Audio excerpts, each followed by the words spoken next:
উদাহরণ দিলে বুঝবেন। আমরা পায়জামা পরি, লুঙ্গি পরি, প্যান্ট পরি। এই যে আমাদের সামনে ছোট 4 বছর 5 বছরের বাচ্চা আছে, তাকেও যদি আপনি এখন বলেন যে তোমার পরনের পায়জামাটা খুলে পেল, সে খুলবে? কাচুমাচু করে জোর করে ধরে রাখবে, খুলবে না।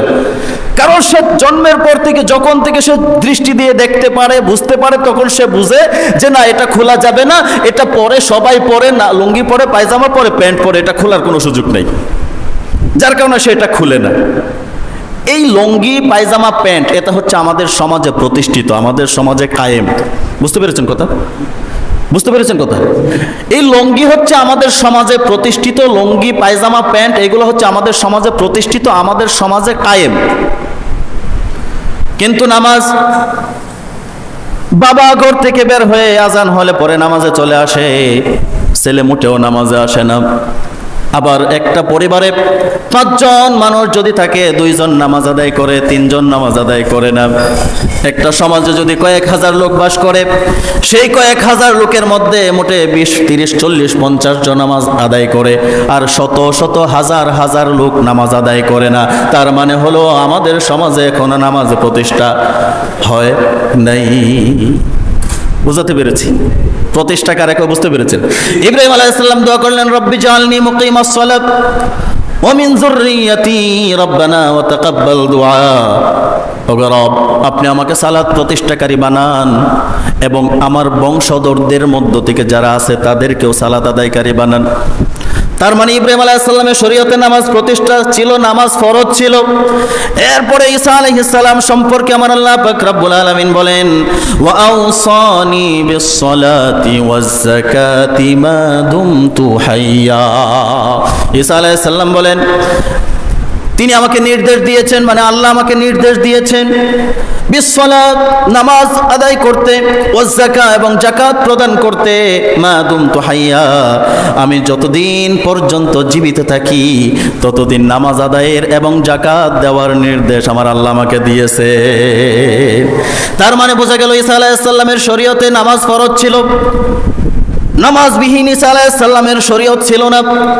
ইব্রাহিম আলাইহিস সালামের শরীয়তে নামাজবিহীন ছিল না, অবশ্যই নামাজ ফরজ ছিল। এরপরে দেখেন ইসমাঈল আলাইহিস সালাম সম্পর্কে আমার আল্লাহ বললেন, ওয়া কানা ইয়ামুরু আহলাহু বিস-সালাতি ওয়াজ-যাকাতি ওয়া কানা ইনদা রাব্বিহি মারদিয়া। সে তার পরিবারবর্গকে সালাত আদায়ের নির্দেশ দিত। কে?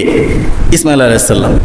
ওয়াকানা ইয়ামুরু, তিনি আদেশ করতেন, নির্দেশ দিতেন, আহলাহু, তার পরিবারবর্গকে, পরিবার পরিজনদেরকে, হিতাকাঙ্ক্ষীদেরকে তিনি নামাজের নির্দেশ দিতেন, বিসসালাহ, যাতে নামাজ আদায় করে, ওয়াজ যাকাত এবং যাকাত প্রদান করে, ওয়াকানা ইনদা রাব্বিহি মারদিয়া, এবং তিনি ছিলেন তার রবের অত্যন্ত সন্তোষভাজন মানুষ। সুবহানাল্লাহ। তার মানে ইসমাঈল আলাইহিস সালামের শরীয়তে নামাজ ফরজ ছিল। মুসা আলাইহিস সালাম যখন নবুয়ত পেলেন, নবুয়ত পাওয়ার পরে আল্লাহ পাক রব্বুল আলামিন তাকে ওহী দিয়া জানায় দিলেন, ইন্নানি আনাল্লাহু লা ইলাহা ইল্লা আনা ফা'বুদনি ওয়া আকিমিস সালাতা লিযিকরি। ইন্নানি আনাল্লাহ, নিশ্চয় আমি আল্লাহ, লা ইলাহা ইল্লা আনা ফা'বুদনি, আমি ছাড়া কোনো ইলাহ নাই, আমি ছাড়া কোনো মাবুদ নাই, আমি ছাড়া কোনো সত্তা নাই, ওয়া আকিমিস সালাহ, নামাজ কায়েম করো, লিযিকরি, আমার শরণার্থে, সুবহানাল্লাহ, আমার স্মরণের জন্য নামাজ আদায় করো, নামাজ প্রতিষ্ঠা করো। তার মানে বোঝা গেল পৃথিবীতে এমন কোনো শরীয়ত নাই যে শরীয়তে নামাজ ফরজ ছিল না। নামাজ হচ্ছে এমন একটা জিনিস, নামাজ হচ্ছে এমন একটা ইবাদত যার গুরুত্ব অত্যন্ত বেশি, অপরিসীম গুরুত্ব ইসলামী দৃষ্টিকোণ থেকে। কারণ আল্লাহ পাক রব্বুল আলামিন এই পৃথিবীবাসীর জন্য যা কিছু ফরজ করেছেন সব কিছু জিবরাইল আলাইহিস সালাম মারফত নবীদের কাছে ওহী করেছেন। নবী মুহাম্মদ রাসূলুল্লাহ সাল্লাল্লাহু আলাইহি ওয়াসাল্লামের কাছে জিবরাইল মারফত ওহী করে পাঠিয়েছেন। রোজা দিয়েছেন, হজ দিয়েছেন, যাকাত দিয়েছেন, সব কিছু বিধান দিয়েছেন। কিন্তু নামাজ এমন এক গুরুত্বপূর্ণ ইবাদত জিবরাইল মারফত দেন নাই। তার প্রিয় বন্ধু হাবিবকে ডেকে নিয়ে গেলেন আরশে মুআল্লায়, আকাশে নিয়ে গেলেন, ডেকে নিয়ে গেলেন, বন্ধুর সাথে বন্ধুর কথোপকথন হলো, আলাপ আলোচনা হলো। আলাপ আলোচনার পরে হাদিয়া স্বরূপ 50 ওয়াক্ত নামাজ দিলেন। কয় ওয়াক্ত? সবাই বলেন কয় ওয়াক্ত? 50 ওয়াক্ত নামাজ আল্লাহ পাক রব্বুল আলামিন উম্মতে মুহাম্মাদের জন্য ফরজ করে দিলেন। নামাজ নিয়ে আসার ক্ষেত্রে মুসা আলাইহিস সালামের সাথে যখন দেখা, ও মুহাম্মদ, আপনার শরীয়তের জন্য আল্লাহ কি হাদিয়া দিলেন, আপনাকে এত কাছাকাছি নিয়ে গেলেন? আল্লাহ রাসূল বললেন, আমাকে তো খুব ভালো একটা জিনিস দিয়েছে, আমি অত্যন্ত খুশি হয়েছি। আমাকে 50 ওয়াক্ত নামাজ আমাকে দেওয়া হয়েছে।